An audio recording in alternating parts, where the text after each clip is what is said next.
Hello all, அனைவருக்கும் வணக்கம். Welcome to Ajith current affairs.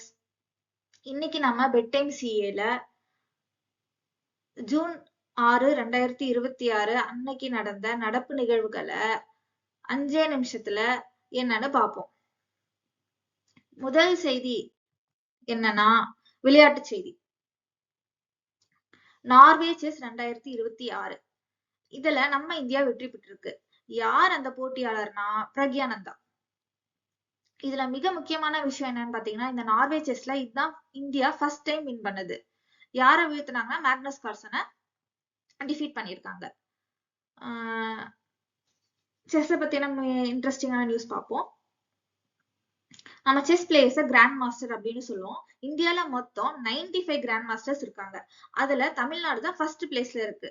மொத்தம் 35 பிளேயர்ஸ் வந்து தமிழ்நாட்டுல இருந்து இருக்காங்க. அடுத்த பிளேஸ்ல மகாராஷ்டிரா இருக்காங்க.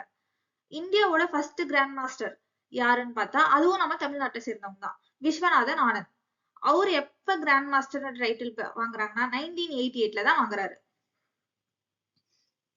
இந்த கிராண்ட் மாஸ்டர் அப்படிங்கிற டைட்டில் யார் தராங்கன்னா FIDE அப்படிங்கிற ஒரு அமைப்பு தான் தருது. அது எங்க இருக்குன்னா பாரிஸ்ல இருக்கு. சோ இந்த 95th கிராண்ட் மாஸ்டர், இந்தியால மொத்தம் 95 கிராண்ட் மாஸ்டர்ஸ் இருக்காங்க. அந்த 95th கிராண்ட் மாஸ்டர் யாருன்னா அரோன்யா கோஷ் அப்படிங்கிறவர் தான் 95th கிராண்ட் மாஸ்டர். இதுதான் செஸ் பத்தின நியூஸ். நார்வே செஸ் 2026ல நம்ம இந்தியா வெற்றி பெற்றிருக்கு. யாருன்னா பிரக்யானந்தா. இதுதான் ஃபர்ஸ்ட் ஸ்லைட் பத்தி. ரெண்டாவது நியூஸ் என்னன்னு பார்த்தோம்னா ரஷ்யாவுக்கும் இந்தியாவுக்குமான தொடர்பு. இந்தியாவுக்கு ரஷ்யா ஹெல்ப் பண்றாங்க போர் விமானம் செய்ய. என்ன வகையான போர் விமானம் செய்ய ஹெல்ப் பண்றாங்கன்னா சூகோய் 57 அப்படின்ற போர் விமானத்தை தயாரிக்க ரஷ்யா இந்தியாவுக்கு ஹெல்ப் பண்றாங்க. இதோடைய ஸ்பெஷாலிட்டிஸ் என்னன்னா இது வந்து ஒரு 5ஆம் தலைமுறை போர் விமானம் அப்படி சொல்றாங்க. இது வந்து மும்முனை தாக்குதல் செய்யும்.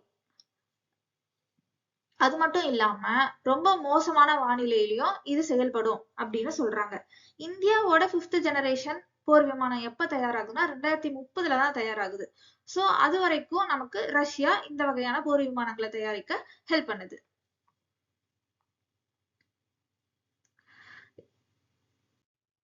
அடுத்த நியூஸ் என்னன்னு பாத்தீங்கன்னா ஒரு ஜிடிபி பத்தின நியூஸ்.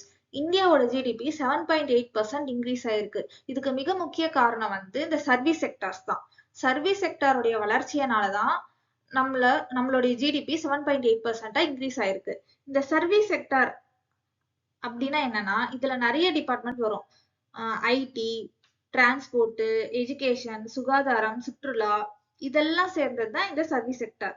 தமிழ்நாடுடைய ஜிடிபிக்கும் இந்த சர்வீஸ் செக்டார் தான் 53% வந்து கான்ட்ரிபியூட் பண்ணுது. சோ பாதிக்கு பாதி சர்வீஸ் செக்டர்னாலதான் நம்மளுடைய தமிழ்நாடுடைய ஜிடிபியும் இன்க்ரீஸ் ஆகுது. இந்தியாவோட ஜிடிபிக்கு ஓவராலா 54.7% இந்த சர்வீஸ் செக்டர் கான்ட்ரிபியூட் பண்ணுது. இந்தியா, தமிழ்நாடு, ஓவரால் குளோபல்லையும் இந்த சர்வீஸ் செக்டர்ஸ்னாலதான் நம்மளுடைய ஜிடிபி இன்க்ரீஸ் ஆகுது.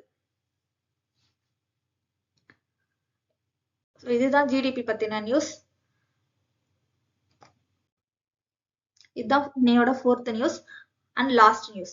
4th நியூஸ் எதை பத்தினா ஸ்டேட் பினான்ஸ் கமிஷனை பத்தி. ஸ்டேட் பினான்ஸ் கமிஷன் வந்து டேட்டா செட்டை ரிலீஸ் பண்ண போறாங்க. என்னைக்குன்னா ஜூன் 8 ரிலீஸ் பண்ண போறாங்க. யாரு ரிலீஸ் பண்ண போறாங்கன்னா அனந்த நாகேஸ்வரன். அவரு யாருன்னா ஒரு அட்வைசர்.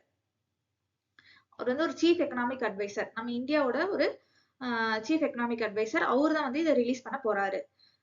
ஸ்டேட் பினான்ஸ் கமிஷனை பத்தின ஒரு இன்ட்ரெஸ்டிங் ஃபேக்ட்ஸ் பார்ப்போம். இது எதுக்கு உருவாக்குனாங்க அப்படின்னா பஞ்சாயத்து, அர்பன் லோக்கல் பாடிஸோடைய ஒரு பினான்சியல் ஹெல்த் எல்லாம் கரெக்டா இருக்கா அப்படின்னு பாக்குறதுக்கு தான் இந்த ஸ்டேட் பினான்ஸ் கமிஷனை உருவாக்குனாங்க. இது வந்து எந்த டிபார்ட்மெண்ட்டுக்கு எவ்வளவு ஃபண்ட் அலோகேட் பண்ணலாம் அப்படின்னு டிசைட் பண்றது இந்த ஸ்டேட் பினான்ஸ் கமிஷன் தான். இது எந்த ஆர்டிக்கல் படி இதை உருவாக்குனாங்கன்னா ஆர்டிகல் 243I அந்த ஆர்டிக்கல் படியும் ஆர்டிகல் 243Y இந்த 2 ஆர்டிக்கல் படியும் தான் ஸ்டேட் பினான்ஸ் கமிஷனை உருவாக்குறாங்க. 243I எதுக்குன்னா ரூரலுக்கு, 243Y எதுக்குன்னா அர்பனுக்கு.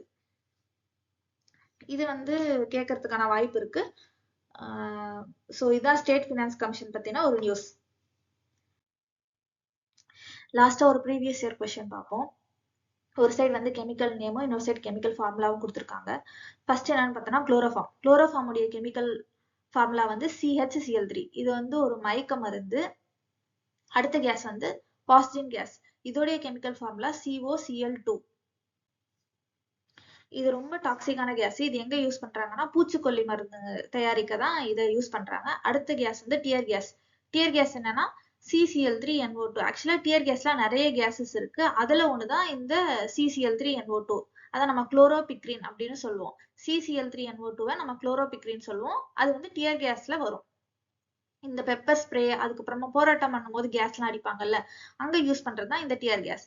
நெக்ஸ்ட் கேஸ் என்னன்னா மஸ்டர்ட் கேஸ். மஸ்டர்ட் கேஸ் உடைய கெமிக்கல் ஃபார்முலா ClC2H4 SC2H4Cl. இது வந்து World War I யூஸ் பண்ணாங்க. இப்போ வந்து இந்த மஸ்டர்ட் கேஸ கேன்சர் ட்ரீட்மெண்ட்காக யூஸ் பண்ணிட்டு வராங்க. ஸோ இதுதான் ப்ரீவியஸ் இயர் கொஸ்டின். ஒரு டைம் ரீகால் பண்ணிடுவோம் என்னன்னு இன்னைக்கு என்னென்ன பார்த்தோம்னு. ஃபர்ஸ்ட் நார்வே செஸ் 2026 அதுல நம்ம இந்தியா வின் பண்ணிருக்கு. யாரு வின் பண்ணாங்கன்னா பிரக்யானந்தா வின் பண்ணிருக்காங்க. செகண்ட் நியூஸ் என்ன பார்த்தோம், ரஷ்யாவும் இந்தியாவும் சேர்ந்து சூகோய் 57 அப்படிங்கிற போர் விமானம்ல தயாரிக்க போறாங்க. தேர்ட் நியூஸ் வந்து இந்தியாவோட ஜிடிபி 7.8% இன்க்ரீஸ் ஆயிருக்கு. இதுக்கு சர்வீஸ் செக்டார் தான் நிறைய கான்ட்ரிபியூட் பண்ணிருக்கு. ஃபோர்த் நியூஸ் என்னன்னா ஸ்டேட் ஃபினான்ஸ் கமிஷன் டேட்டா செட்டை ரிலீஸ் பண்ண போறாங்க. June 8 ரிலீஸ் பண்ண போறாங்க. ஸோ ஸ்டேட் ஃபினான்ஸ் கமிஷனுடைய சில இன்ட்ரெஸ்டிங் ஃபேக்ட்ஸ்லாம் பார்த்தோம். ஸோ இதுதான் இன்னைக்கான கரண்ட் அஃபேர்ஸ். இந்த வீடியோ பிடிச்சிருந்தா லைக் பண்ணுங்க, ஷேர் பண்ணுங்க, கமெண்ட் பண்ணுங்க. நாளைக்கான கரண்ட் அஃபேர்ஸை என்னன்னா நாளைக்கு நைட் 8 o'clock பார்ப்போம். தேங்க்யூ.